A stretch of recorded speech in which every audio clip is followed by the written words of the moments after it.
Our speaker tonight is Trish Garner. Actually, she's not necessarily just our speaker. That's true. She's our leader. But she has been developing this series on racism, anti-racism, and they've been the best attended sessions we've had. I hear every day from people who are so appreciative of these sessions and are learning so much. So Trish is going to talk a little bit, and then we're going to go into breakout sessions where we'll talk about books we've read, what we've learned, how we're implementing what we've learned, and other things that Trish wants to hear from all of you. So thanks for joining us. Well, I'm going to echo that, but I also want to give some special thanks to Pat Squire and Nancy Brown. We've been, something, it's just been great working with you guys. Excuse me.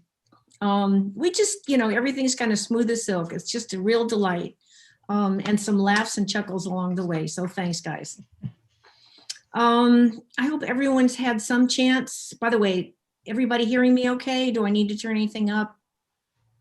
Okay, all right. Okay, thanks, Pat. I saw that. Yep, saw that. Hope you guys are, having a chance to embrace some holiday spirit, and I guess we all look forward to a new year. So may it be. I also want to thank all of you for embarking on this journey regarding racism and anti-racism. It is not easy territory. And tonight might not be easy either. I'm always, a little bit want to push the envelope. And I think where I'm going a bit is, we all have read books, and I've really enjoyed those of you who have sent me, like, I read this and this was really interesting or whatever. I'm collecting those. It's so important that I hear from you like that, because I just feel like we're engaged. But I think one of the things that we, in looking at how far we've come, which is reflected in some of those responses about what we've been reading, but also how far we need to go. The issue is action. What do we do? And I see in myself, and a lot of this is, talking about myself, and presumably you share some of the same thoughts and feelings, but, I get going and I think I'm kind of on the path, but then I get to, what do we do about it? What do I do about it?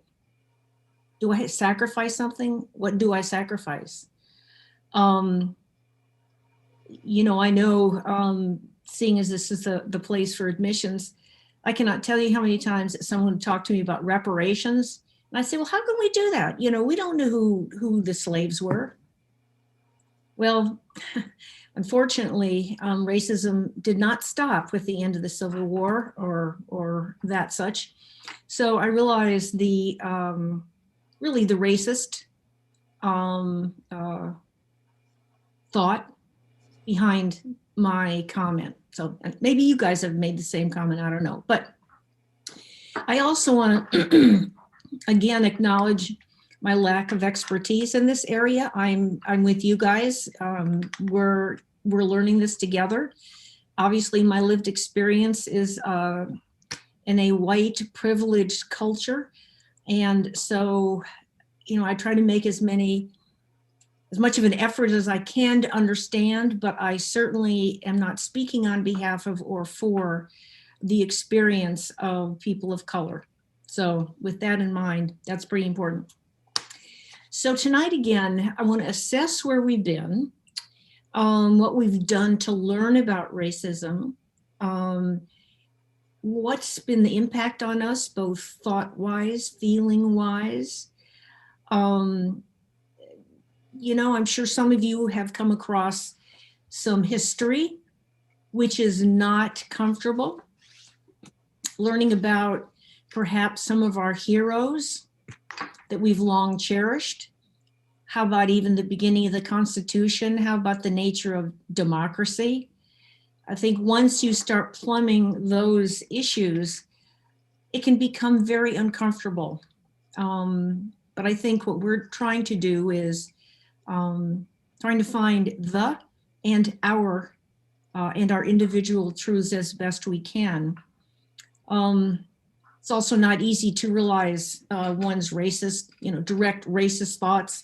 As I said, with respect to reparations, I think I started this off by the whole series by saying, I used to say, I'm one of the good guys. I don't discriminate, all that kind of good stuff that's, oh, well.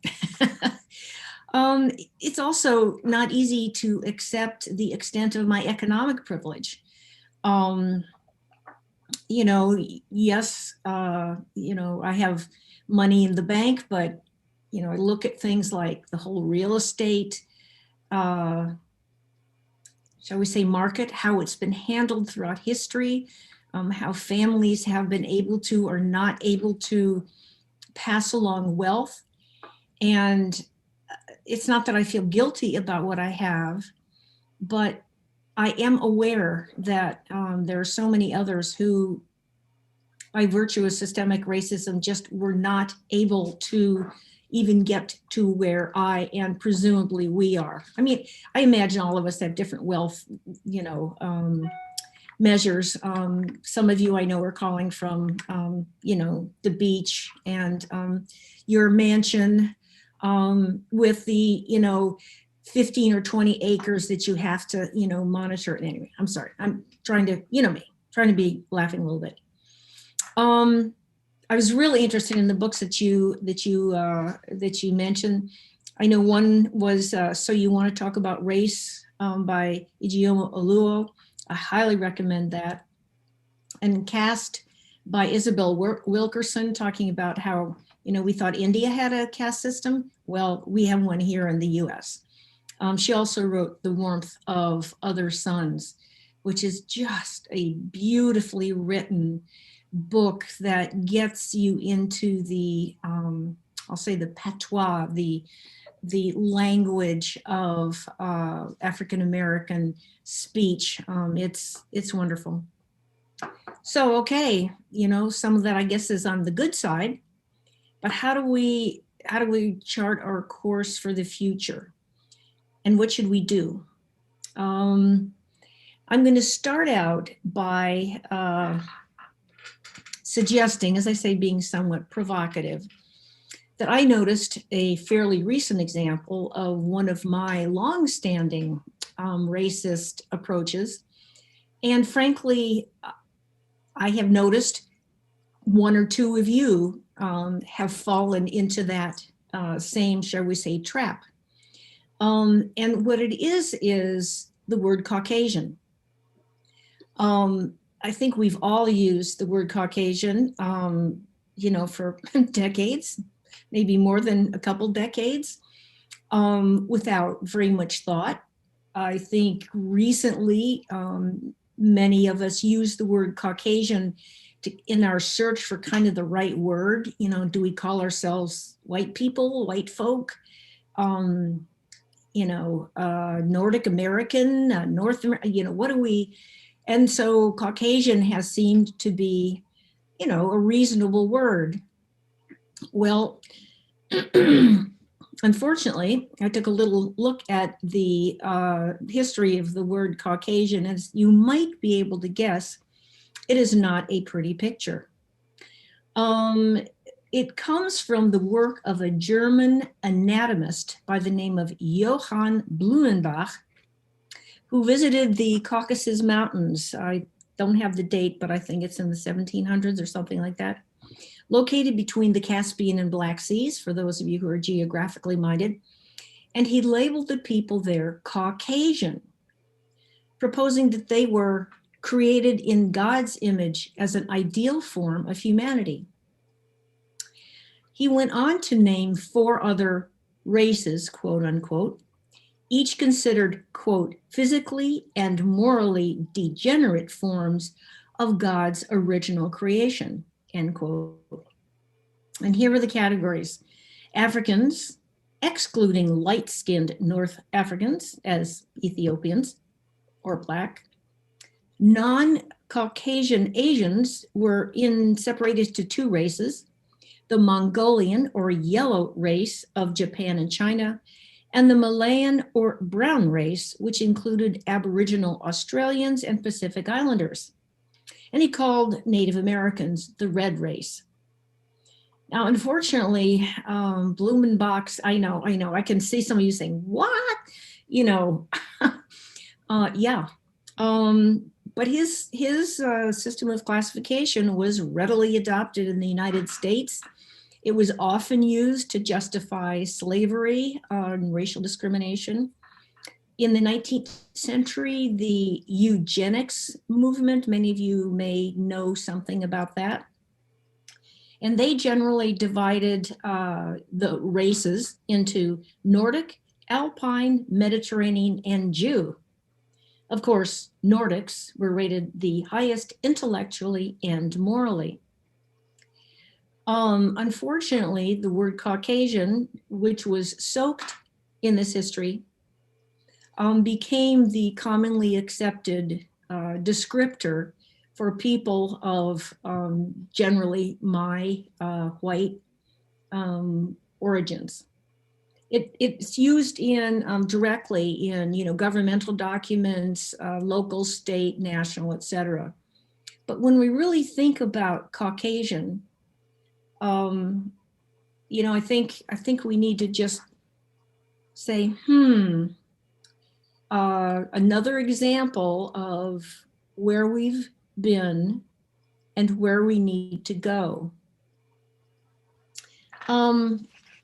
This brings up a concept that I know you've heard of, and that is the concept of a microaggression. Boy, I don't know about you, but I've done that more than once, and I think back and I kind of blanch. I'm gonna put something up on the screen to maybe get us thinking about that. But to be clear, the micro in microaggression doesn't mean that it's small, or that the acts don't have major impact, maybe even life-changing impacts on people. It's, they're generally defined as, and I'll quote here, everyday, subtle, intentional, and oftentimes unintentional interactions or behaviors that communicate some sort of bias towards historically marginalized groups. Caucasian, however, might better be seen as a macroaggression. You talk about a word packed with a lot of history and systemic racism, and many of us just following along the way. I include myself in that category. But I'm going to share my screen if I can. Let's see. I have not done this too often. I see there's a chat. There we go. How about that? Are you guys seeing, and can you read the what I put up, recognizing microaggressions? Looks good. Okay, great. As you can see, maybe the better descriptor is one I, read formally, but verbal, nonverbal, and environmental slights, snubs, or insults. And again, as I say, the first step is really to recognizing when a microaggression has occurred. What does it really mean? And then we can perhaps think about what we can do about it. Starts out with alien in one's own land, like, gee, you speak English very well. What are you? Where are you from? You're so interesting looking. Even asking, well, how do you say this in your language? Or what kinds of foods do you have? Now, obviously, if you're in a cooking class or, something of that nature, talking about something like that would be entirely appropriate. In other contexts, maybe not. this one's a good one. The ascription of intelligence. You're a credit to your race. Wow, how did you become so good in math? Or, you know, to an Asian person, can you help me with math? Obviously, Asian people are always so good in math, right? Or I would never have guessed that you were a scientist. And I'm sure many of us have come across the many examples of women of color who contributed greatly to various aspects of our society, political, economic, and so on. Many of whom, of course, you know, we haven't known about until recently, including white women. I think color blindness is a biggie. You know, I don't see color. You know, there's only one race, the whole melting pot. Race doesn't exist. This really is a demoralizing and demeaning aspect that just completely devoids the person of their own lived experience and identity, and also makes you know, being white and what white means like the normal, the standard, and everything else is different or other. The assumption of criminality, I think we've all seen examples of this. I don't know whether some of you saw, there was a recent example where a woman is in it's a fancy hotel, and it's like in a little boutique store that she's in, you know, that has sodas and, you know, stuff that you get, you know, when you want to have your glass of wine or bottle of wine or go down and get chewing gum or something in the hotel. But this is a very swanky place, and there's a famous jazz musician who's there with his son. And this white woman just grabs her purse. She said, "You took my iPhone, you took my iPhone." And she is screaming. And, you know, the guy at the counter is like, "What am I going to do with this?" And of course, you know, she wants to have him searched, and, you know, he's a guilty party and I saw him. And well, it was eventually found. She found her iPhone. She'd left it in a car because she'd been driven, you know, by an Uber, and they found it and gave her phone. But there was this instant, there's this young black kid with an older black guy, must have been him. Unfortunate. I think all of us have experienced that, you know, feeling uncomfortable, seeing black folk, particularly black males in certain circumstances. But just assuming criminality, I think, is a major downfall that we need to be aware of. Again, the denial of racism. I'm not racist, or I was poor. I had a hard time, you know, whoops, I'm gonna turn my phone off, sorry. You know, I had to struggle economically. So, you know, what's the difference? Well, obviously I had a few boosts in the privilege category. The myth of meritocracy. I think this also gets into again, if black folk are just as educated or as good or speak as well as white people, then that's fine. We'll include them in our group, but otherwise not. Cultural values, particularly, you know, with respect to a black person. Why do you have to be so loud? There are different cultural styles. Okay, let's see. I just had a message. Okay. Sorry, I have an ill relative and I just wanted to make sure everything's okay.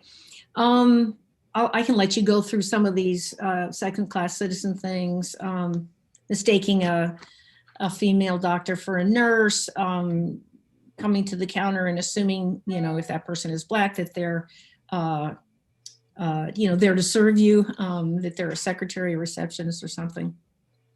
I don't think I need to go through all of these. And I hope I can, maybe send this to you as we, after we conclude. I'm going to stop my screen sharing. Hopefully I'll let that be up there for a little bit. So hopefully we can all see, as I say, we've come a long way, but we have a long way to go. And I was particularly intrigued, and I'm going to, let me just see. Yes, okay. Interesting. Carol Newman said Dr. Owens Adair, touted female medical doctor and eugenicist, a building in Astoria still bears her name. Interesting. Like it keeps on going, doesn't it? But I noticed when we had, I don't know if many of you were present at the November meeting, and we had an excellent presentation by a young woman about what Thanksgiving really is all about and how the Native American population has an entirely different point of view about Thanksgiving. And if you weren't there, I'm sure you can appreciate what I'm talking about. But towards the end, like there are a bunch of slides, and the last slide was, what can you do about it? And one of the suggestions was give back some land. And I don't know about you, but again, similar to my reparations feeling, I looked at that and there was just this like lurch, this, okay, I'm going fine. I'm learning all this stuff. I'm good. I'm on my path to being an anti-racist, but then, how do we pay back? Do we change the tax rates so that, maybe Black folk don't pay taxes for, I don't know, 5 years? Of course, doesn't that mean we pay more taxes? What do we do with the lands that we illegally and outrageously and with violence took from the Native American population? And I'm not just talking about the, regulatory, how can we, as a matter of administration do it? But what does that mean? Do we lose? Is this a win-lose? One wins, one loses? Is that the kind of choice? Are those the kind of options? There are all sorts of different ways we can look at that.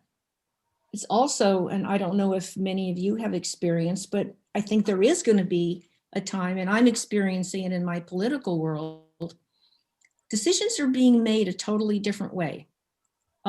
If people of color are not brought into and into the discussion, and not just collaboration, not just, okay, we have an idea, what do you think? But here's a problem, let's get together and talk about it. It's difficult sometimes. It's difficult. It's difficult when, you have a son or daughter who, has been doing really well trying to get some education, and there might be a preference, affirmative action or otherwise, which might be a way to remedy some of the past wrongs. Not easy when it's your son or daughter that might not get the chosen slot that he or she has been working for a long time. So, as I say, we're moving forward. I think you all have clearly done your homework. But where do we go? How do we deal with microaggressions? How do we deal with reparation? How do we deal with that lurch of, yeah, it's fine, but I don't really want things to change? On that note, I do see Joyce Zook talked in the chat about an article in the news about the Nez Perce are buying back land that was once theirs here in Oregon. Buying's a different thing, but absolutely, I've read that as well, Joyce. And, I certainly heard, unfortunately, when I hear this discussion, I hear, well, they got a lot of casinos, they can just, buy it. Of course, then I think Warm Springs don't even have water. I mean, what have we done? What have we done? So, doesn't seem like they should have to buy back, right? Well, good point. Okay. Hopefully I have presented suitably, provocatively, but not over aggressively, some thoughts about what's the impact of anti-racism on you and your family and your community and our society. Well, I suggest, we had sent out something about, what books have you read? What are some of the themes that you have discovered that maybe you didn't know before, the realizations, the themes? And what have you done about them? How have you made them, you changed your life or changed your approach, change your behavior? What have you done to make change real as a result of recognition of racism and anti-racism? And what else should we be doing? So maybe you should think about starting out with discussing some themes, perhaps discussing some of the books that you've read, and what that might suggest to you as to where you as an individual, where AAUW, where society, where your community, what should we be doing?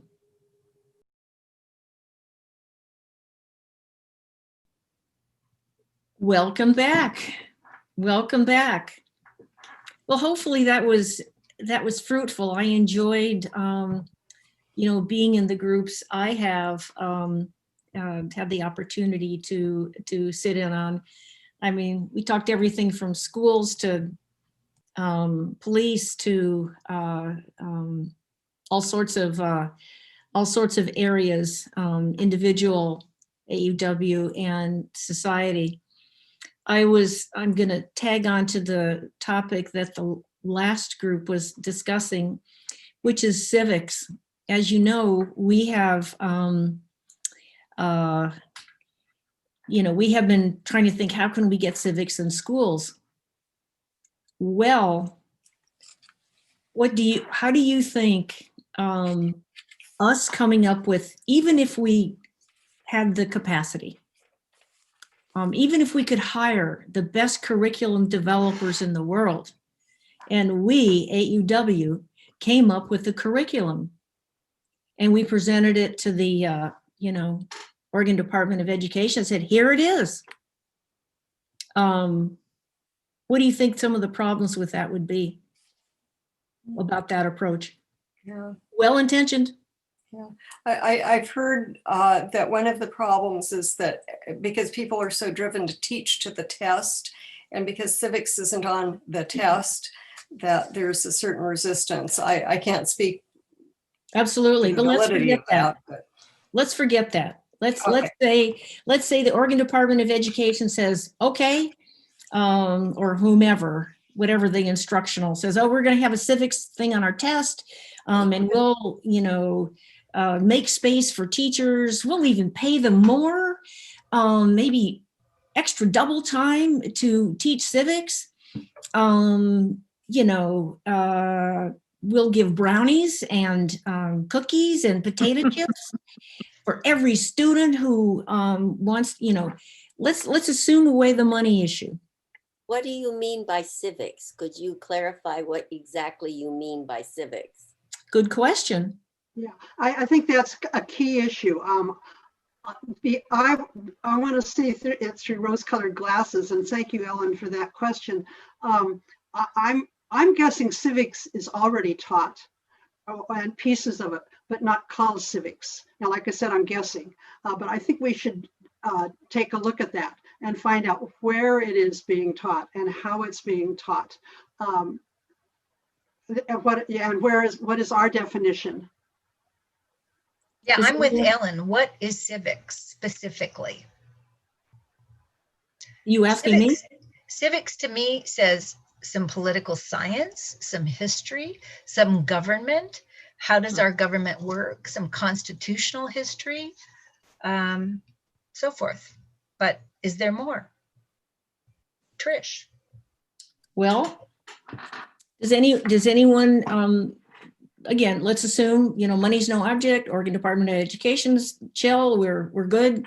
We have the best civics after all the research, that, Marty was talking about, and we've come up with the best program.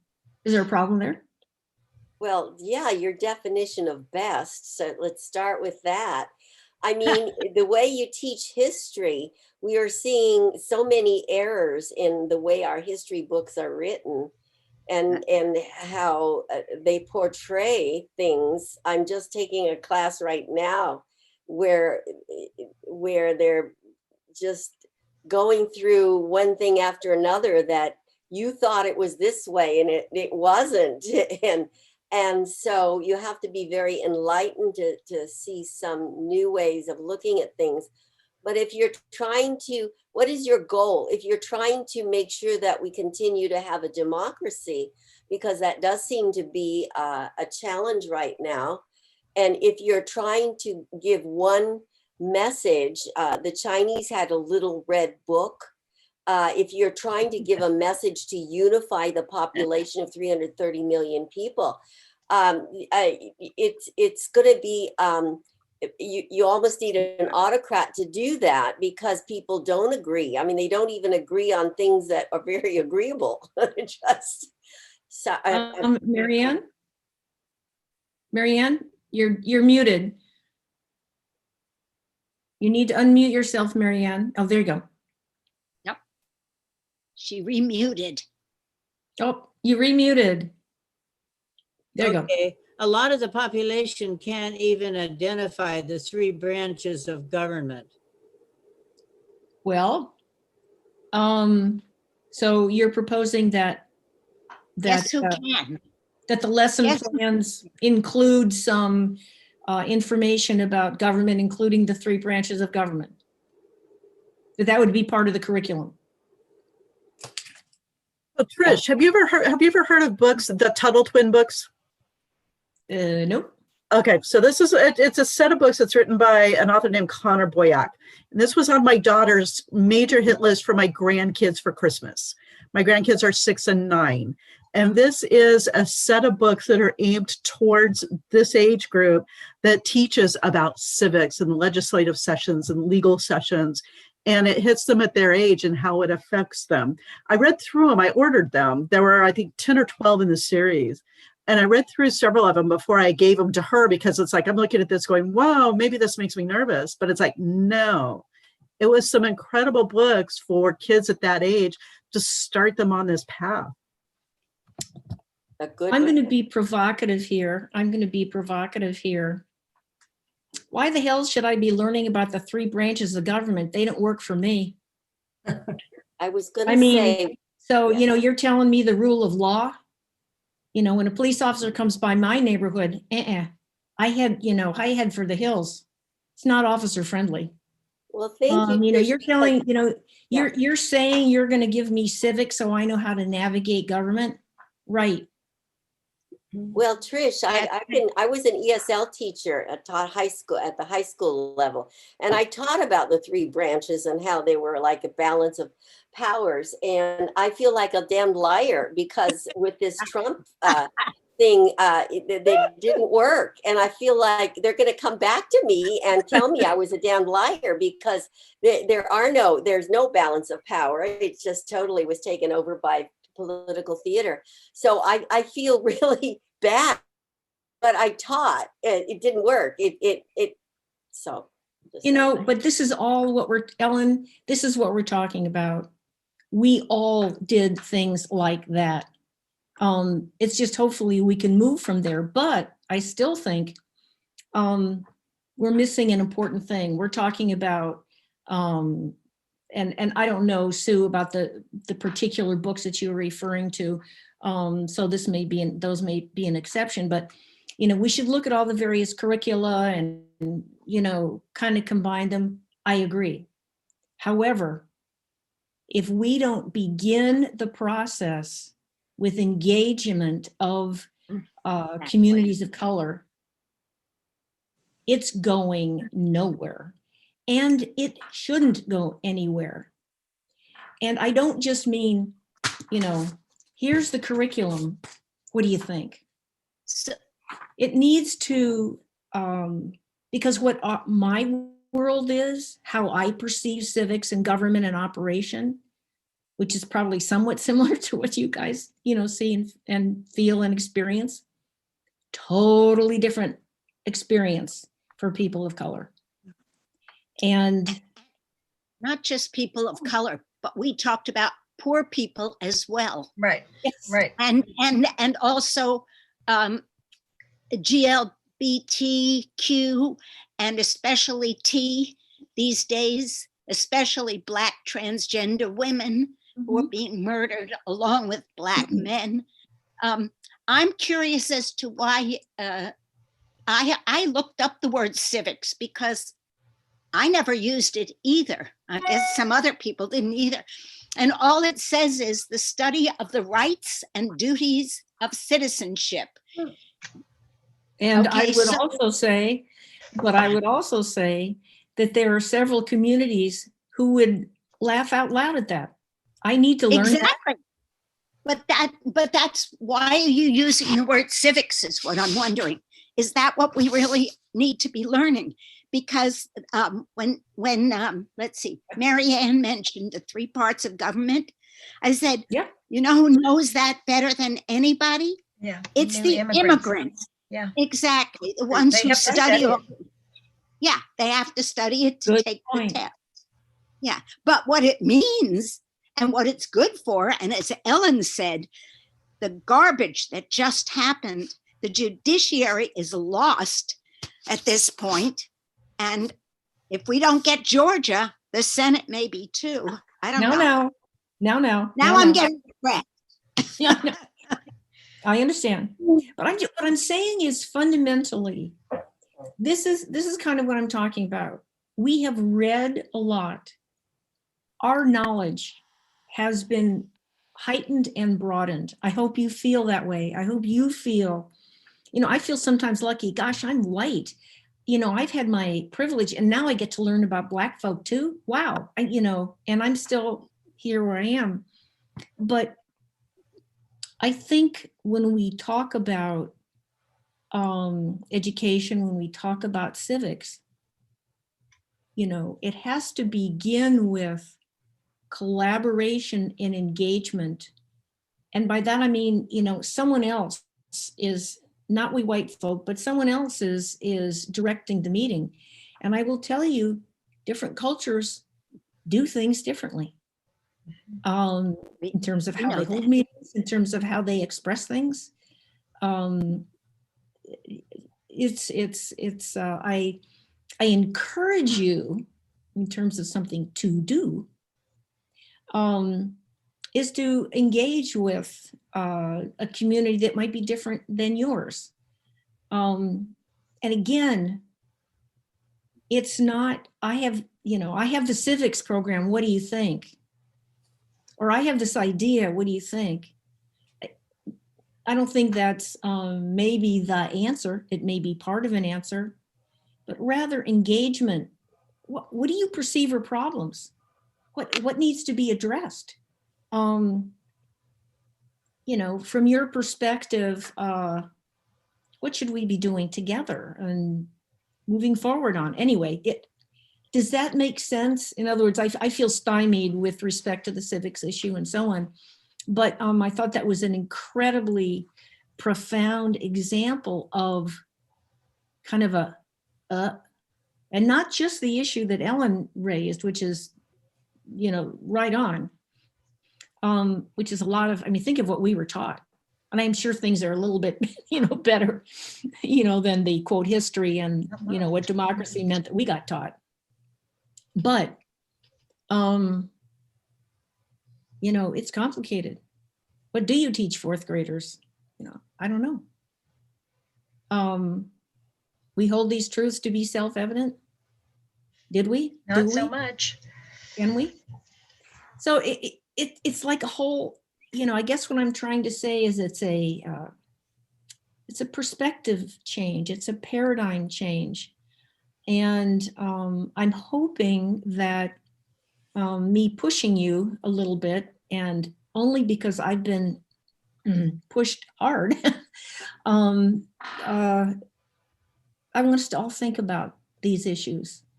And, you know, that's not to say we don't have a voice, but it's different than it was before. Decisions are being made in different ways.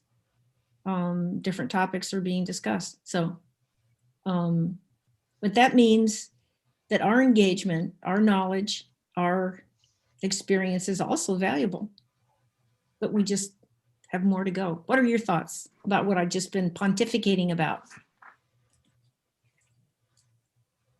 Uh-oh, I did pontificate. I'm sorry.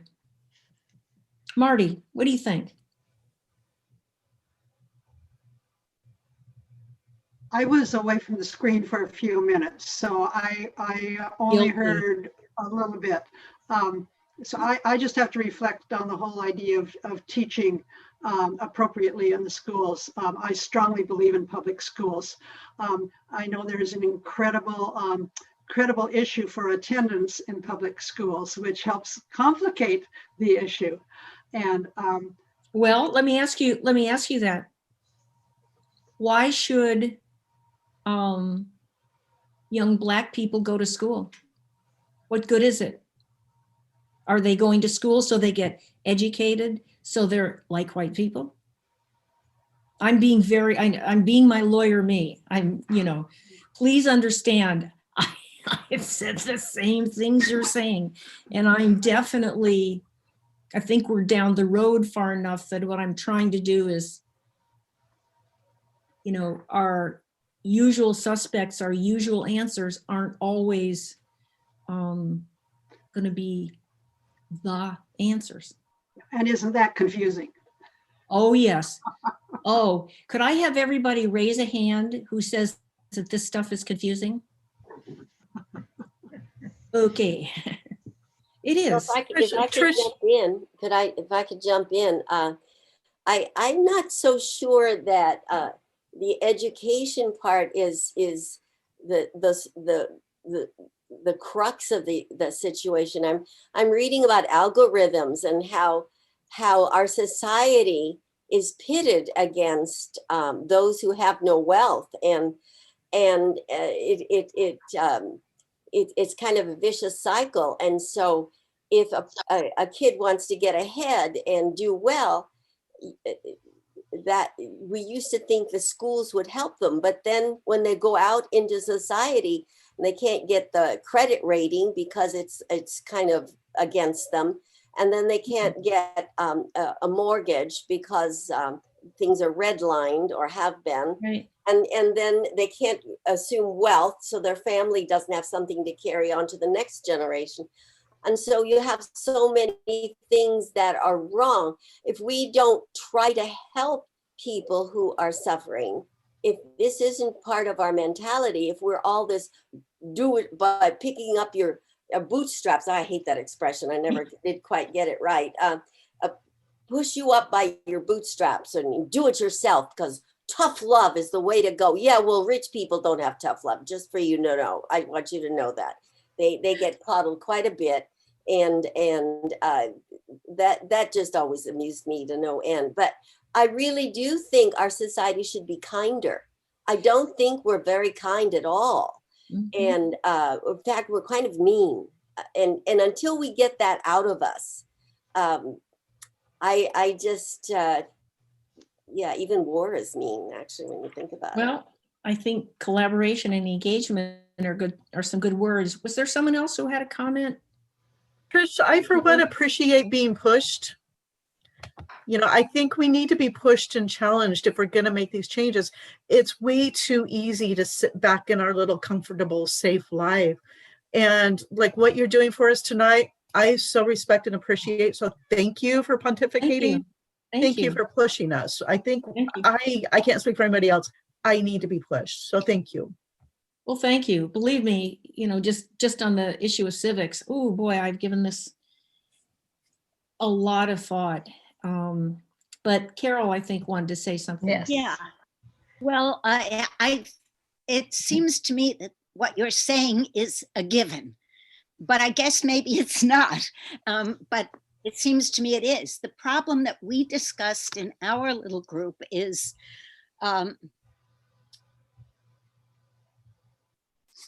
how to engage when you live in an area that has always been white and continues to be white, middle class, or when you live in a very rural area, which is also segregated, not by class. By class, I don't necessarily mean money, although that is part of it, but it's also educational level, jobs, etc. But in terms of color of skin, then it's takes a little more thought to be engaged. And as Jen mentioned, it needs to be, and I think this is obvious also to all of us, needs to be sincere. Yeah. It's not the idea of, hi, my name is Carol and your name is Kashanda. Why don't you and I engage and create a civics, whatever that is, curriculum? No, it's got to be, we're part of we're both working for the warming center, or we're both going to the gym if you go to a gym, or whatever it is, creating a relationship, or in my case, it's usually a political thing. It's real. It's the kind of thing. But I would also push back. I would also push back. You know, I'm on some arts boards, and you know they're always looking for diversity, you know, people to come on their boards. Kind of drives me crazy because it's kind of like, okay, we just want to have one more black face and then we're golden. You know, that just drives me nuts. Rather than like saying, here's another perspective that, you know, could really be helpful to all of us to learn and move forward with. But, you know, everyone says, gosh, there just aren't people of color here in Portland. They're just hard to find. Well, I also lived in Astoria. And I think people there would say, you know, there just aren't people of color here. Well, you know, it depends on how you define it, but I would say the Latino, Latinx, Latina, Hispanic, whatever community, you know, for example, was in and around Astoria. You know, anyway, I'm just saying, I think there are. But that's now. I'm not challenging you, Carol. I'm just saying, no, but I agree, except that, and because we talked about this in our group, I've been here 46 years, and I used to be considered the dark person. And then the Latinos moved in for the various jobs of all levels, and it's a whole different ballgame. But we still, I mean, two of my close people are, as I'm sure you know them, Barinas and Denise Reed, both of them involved in the arts. Dr. Denise Reed, almost doctor. Right. But otherwise, I worked at the Job Corps for 6 years, and it was such a blessing because coming from New York, I very much, this was in the 80s, and there was not a Latino population. Sure, I understand. You know, I'm being unfair, but I will say, you know, I think all of us can, and I'm kind of interrupting you because we probably should be winding up, and I apologize. Regardless, we still are people of privilege, and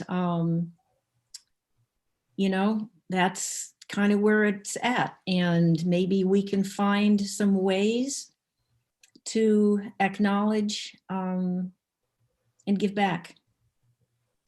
And I really think that we need to figure out how to do that on our own. We're all in very different circumstances and different communities with different kinds of relationships. Absolutely. And we just need to figure that out on our own. I want to thank Trish, but I also want to thank all of you. My session was really great, and it sounds like the rest of you had good ones as well, good conversations. And I urge you to join the AAUW group. Nancy, maybe you can put that on the chat, because we can continue the conversation on our Facebook group, not on the Facebook page, but in the group. And there's ways to converse with each other. If you have ideas about something that may be effective that you want to do, or you want to ask Trish about, feel free to do that. Does anybody have anything kind of at the end here for the good of the order? Again, Trish, thank you so much. You are pushing us, but that's a very good thing. I think we all agree with that. You know, I want to thank you, Pat.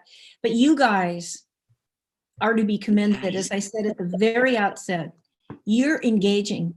You're, you know, from wherever you begin, wherever you are now, wherever you're going to be, you are embarking on a journey towards anti-racism. Probably will never make it, but by golly, we can do a lot to move it along. And I really appreciate your participation. Thank you so much.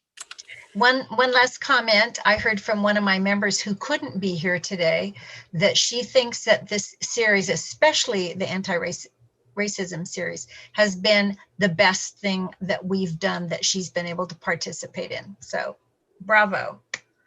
Here's to everyone. Thank you so much. Thank you. And thank you, Nancy Brown. Things like this make me just proud to be part of the AAUW.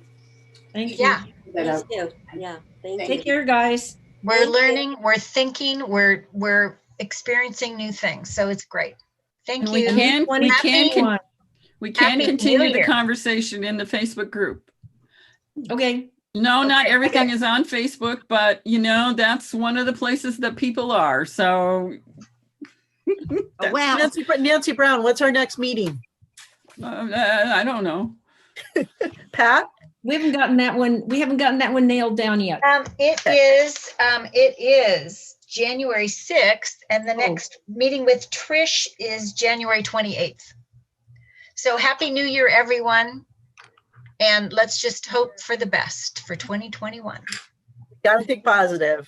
Yeah, Let's, absolutely. let's be part of making it the best. There we go. Exactly, Carol. Way to go. Good. Good sentiment. Absolutely. Yeah.